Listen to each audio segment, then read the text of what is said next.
Hello and welcome back to our daily blog. And it's so nice to be talking to you on a Sunday, the second Sunday in Lent. And today's title is Like a Thief in the Night.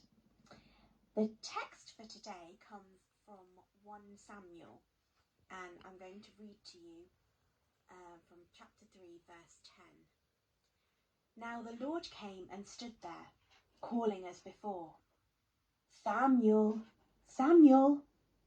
And Samuel said, "Speak, for your servant is listening." Now, I love the way that Walter Brueggemann has started the writing for today.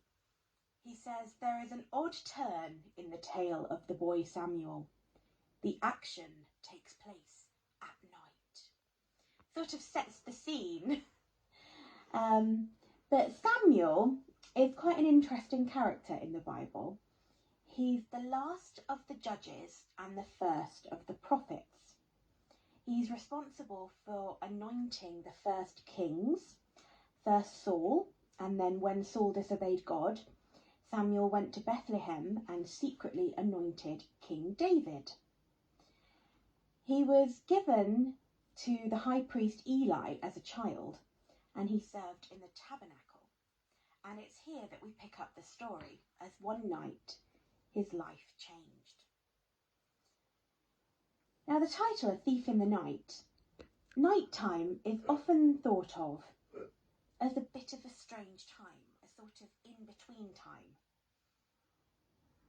It can be quite frightening, the difference between the darkness at night and the light in the day. We can see clearly in daylight, whereas at night things can be obscured, shadowed, and our minds can play tricks on us.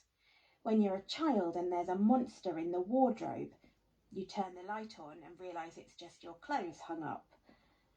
Shadows of giant beasts stalking the land outside when you look out the window turn out to be a tiny field mouse or the neighbour's cat. Darkness gives us a sense of the unknown. Put simply, we can't see in the dark, no matter how many carrots we eat.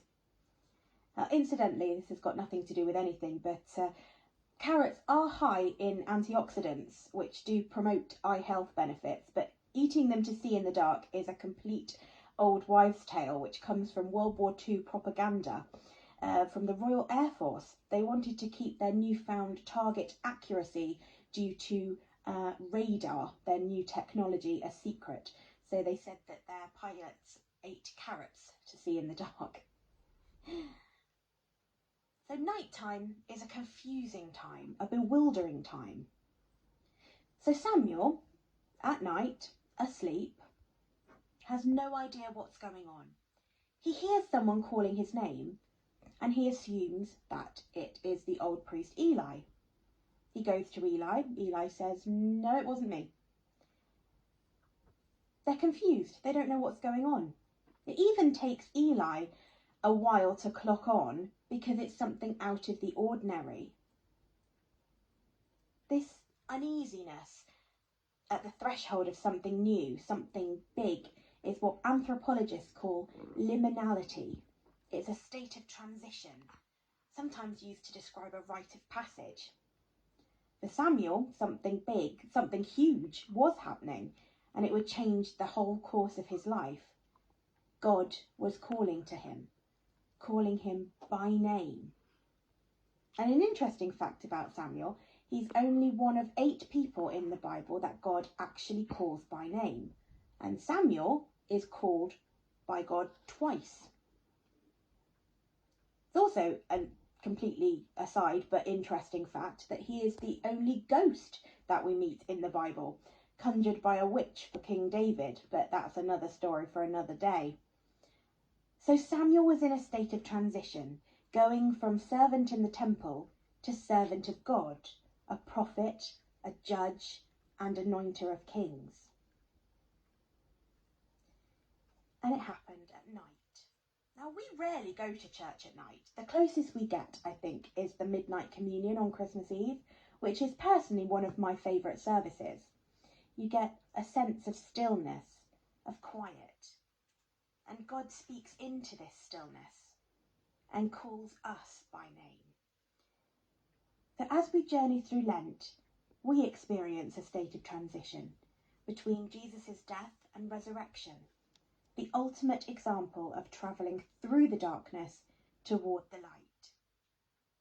We're all in a state of liminality, of transition, particularly after COVID, going from the old ways of doing things to the new normal. And this brings apprehension, unease, a sense of the unknown. We're all in the dark, but after the darkness comes the light. We're moving towards a new dawn. And so long as Christ is at the centre, so long as we follow his light, we won't be in the dark for long. I'll see you all again soon. Goodbye.